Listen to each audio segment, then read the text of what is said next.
Welcome to Park Circle in a new series in Ephesians. Join me as I meditate on Ephesians 1 and play some disc golf, seeking to glorify the Lord for His Word, for His world, and for His Redeemer.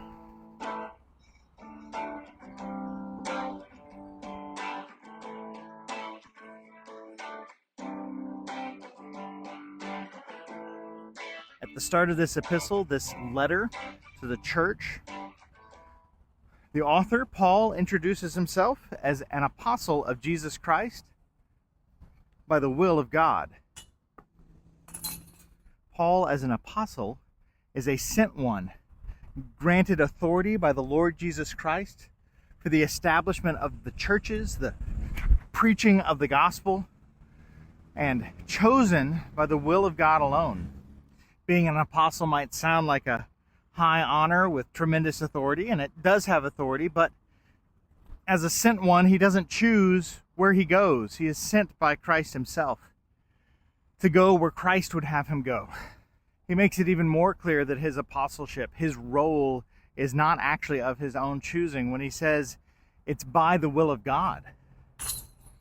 So when in this letter Paul speaks with authority, the authority of an apostle, he speaks as one under authority, for an apostle is not sent or chosen by himself, but rather God has chosen Paul to do this mission. Unless we get tempted to think that choosing by God might be some subjective thing, you should go read Acts and see how Paul's appointment as an apostle was a miraculous event in its own right, yet one that required the better part of 15 years before he stepped into in its fullness. Though not really the point of this half a verse, it's worth noting that Paul, writing this letter to the Ephesians as an apostle, is not doing so just minutes after his conversion. Rather, Acts tells us that he receives his commission from the Lord and spends a considerable time in preparation. Better parts of a decade or more in Tarsus and in Antioch. Only then is Paul sent out as the church planting missionary and apostle, sent by the church at Antioch to fulfill his role as an apostle of Christ Jesus by the will of God. All that to say, when we consider God's will for our own life, there can be a temptation to say, I have this calling, this vision, and I got to go do it now. But if Paul is our example, very few of us will ever have a vision quite as clear as he did of what we're to do with our lives, what our calling is from the Lord. And yet, he was patient. Paul faithfully labored for years in obscurity, growing in knowledge and wisdom, in confidence in the Lord and his promises and love for the church. It was only when the church recognized his gifts that the calling of God on his life was truly brought about. Paul's own testimony and even my meager experience suggest that the Lord doesn't immediately call us and send us out to do the work that he's prepared for us. Instead, he takes his time preparing us, growing us like a plant, that we might eventually have the maturity required for the work that he's called us to do in our lives.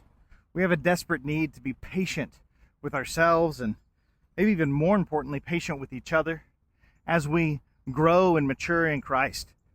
Not over-eager to jump the gun, but willing to sit faithfully in a local church under good teaching long before we try to be in charge of such a thing. Step into the full calling the Lord might have on our lives.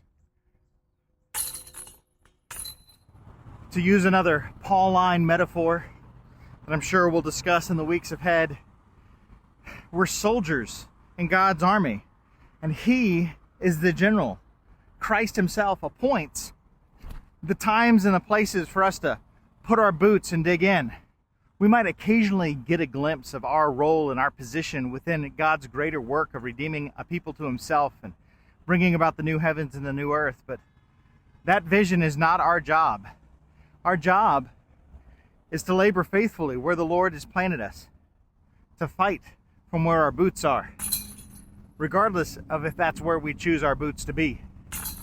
So we can be encouraged that Paul was called by the risen Lord himself to be an apostle, and then was sent into functional exile for the better part of 15 years as he grew in faith, in love, and in knowledge for the risen Savior, before he was sent out to work the mission God had called him to. So that's Paul, an apostle of Christ Jesus by the will of God. And now maybe we can turn to the second half of verse 1.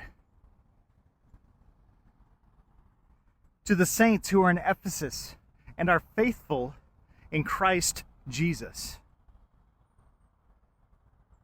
First, Paul is writing to saints. The saints that Paul is writing to are not some class of super Christian. Rather, they're simply those that are set apart and made holy by the work and the declaration of Christ.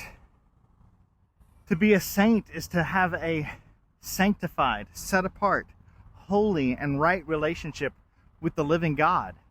And such a thing is only possible through the finished work of Christ. To be a saint is to be faithful in Christ Jesus.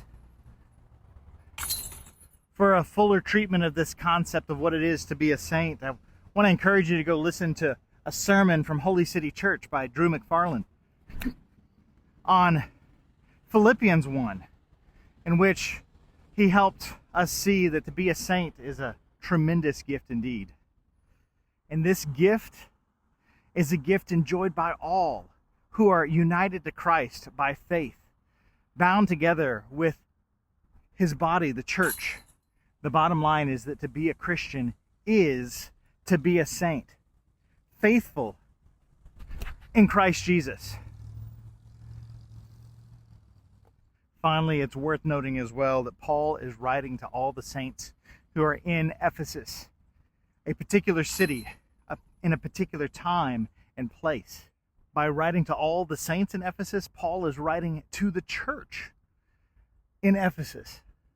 And he is embracing that this church has its own strengths and weaknesses, its own needs and opportunities.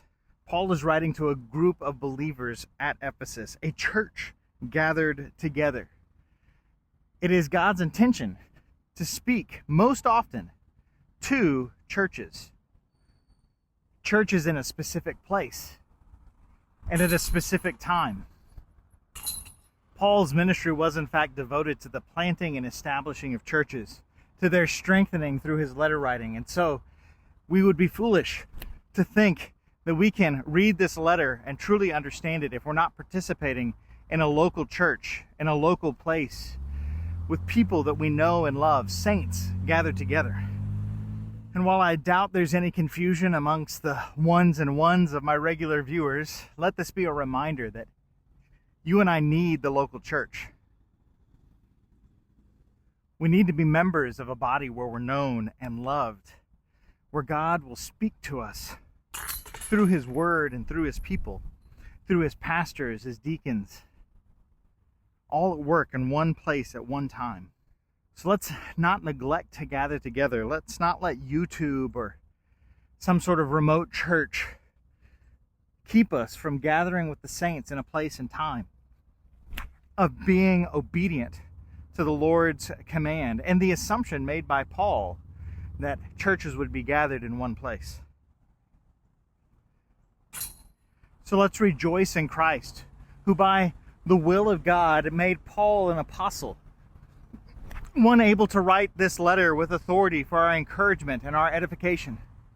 Christ, who has made us saints and made us faithful in him.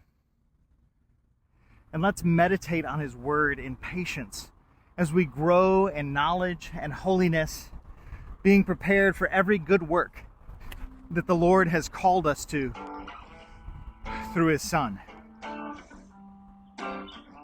Don't forget to enjoy the world that he's made, and hopefully you'll join me next time.